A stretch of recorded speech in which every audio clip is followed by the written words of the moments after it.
বিসমিল্লাহির রহমানির রহিম। সম্মানিত দর্শক, যারা এই টিভি দেখছেন, আমাদের এই দর্শকদের দেখছেন এবং আমাদের এই এলাকা দেখছেন, আমি সুবর্ণচরের পেশাগত কারণে আমি বাংলাদেশ সেনাবাহিনীতে কর্মরত আছি। কিন্তু আমাদের এই সুবর্ণচরের দীর্ঘদিনের যে আমাদের যে মনের যে কষ্ট, যে আমাদের এলাকার ভূমিহীনদের যে কষ্ট, দীর্ঘস্তর ভেঙে আজকে আমাদের সুবর্ণচরের কাছাকাছি চলে এসেছে।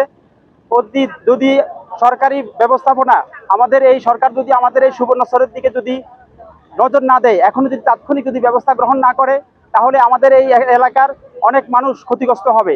আমি একটি কথাই আপনাদেরকে জানিয়ে রাখি যে এই সুবর্ণচরে হাজার হাজার মানুষ বসবাস, তারা শিক্ষা দীক্ষা বাংলাদেশের বিভিন্ন স্তরে বসবাস করছেন।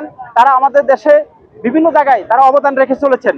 এই সুবর্ণচরের মানুষের অবদান এই বাংলাদেশের প্রত্যন্ত অঞ্চলে প্রত্যেকটা প্রতিষ্ঠানে, শিক্ষা প্রতিষ্ঠান থেকে শুরু করে জুডিশিয়াল, সেনাবাহিনী, বিমান বাহিনী, নৌবাহিনী, পুলিশ, বিজিবি, আর্মি, র্যাব এবং অন্যান্য সকল সংস্থায় কর্মরত আছেন।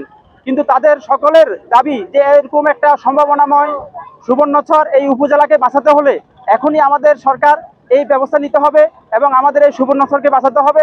তাহলে এই এলাকার মানুষ একটি উন্নয়নমূলক, অর্থাৎ তারা ইকোনমিক যে একটা সাপোর্ট বাংলাদেশকে দিচ্ছে, এই সাপোর্ট আমাদেরকে এই সুবর্ণচরের মানুষ দিয়ে যাবে। আমি আশা করছি এই টিভির মাধ্যমে, এই চ্যানেলগুলোর মাধ্যমে আমি সবাইকে জানাচ্ছি, দেশবাসীকে জানাচ্ছি যে আপনারা সবাই সোচ্চার হন এবং আমাদের প্রশাসনের দৃষ্টি আকর্ষণ করেন আমাদের এই সুবর্ণচরকে বাঁচানোর জন্য। তারা যেন অতি দ্রুত আমাদের এখানে জিও ব্যাগ এবং অন্যান্য ব্যবস্থাপনা করে আমাদেরকে এই ভাঙ্গনের রোধ থেকে বাঁচায় এবং হাজার হাজার মানুষকে বাসস্থান দেয়। আমরা দেখতে পাচ্ছি ইতিমধ্যে আমাদের কাজ শুরু হয়েছে। আমরা সরকারকে সাধুবাদ জানাই এবং এই কার্যক্রম যেন চলমান থাকে এবং অতি দ্রুত যেন এই কার্যক্রম আরো বাড়ানো হয় এবং জিও ব্যাগ বাড়ানো হয়। তাহলে আমরা আমাদের এই সুবর্ণচরের হাজার হাজার মানুষ আজ বেঁচে যাবে। সবাইকে ধন্যবাদ। সবাই আমাদের সাথে থাকবেন, সুবর্ণচরের সাথে থাকবেন এবং এই টিভি যারা এই চ্যানেলগুলো প্রচার করছেন সবাই সাথে থাকবেন।